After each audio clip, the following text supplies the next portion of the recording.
There is going to be a lot to explore in here because I was just thinking earlier this morning about how many dimensions a program like Harmony has. Like even just Photoshop, right, has, like, it's technically just a 2-dimensional program, but it really has 3 if you count the layers. You know, layers stack things in front and behind. That's a 3rd dimension, right? So how many does Harmony have? Because you've got 3 dimensions of space, okay, and then you've got, of course, you know, forwards and backwards in time.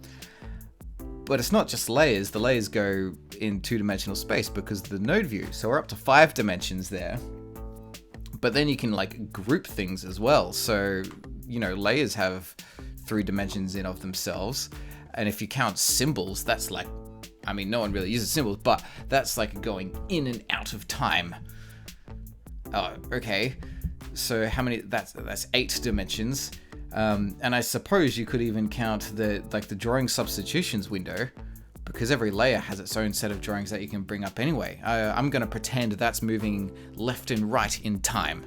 So now we're up to 9. We've got 3 spatial dimensions, 3 time dimensions, and 3 storage dimensions.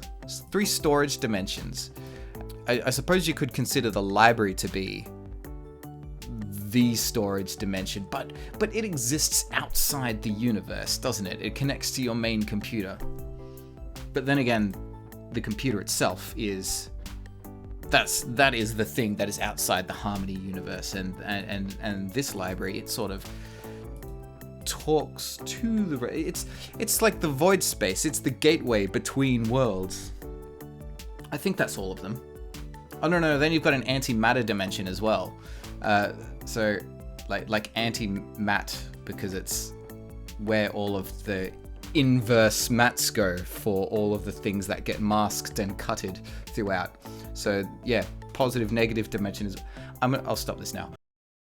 Thanks for watching. Consider following my Twitter for upcoming stream times and topics. Hey, maybe your question or suggestion or whatever will become a video topic of its own, like this one. Previous unedited full streams, as well as any relevant working files if there happens to be any, are available to my lovely patrons. Links for all that stuff are in the description. Yay! Okay, bye.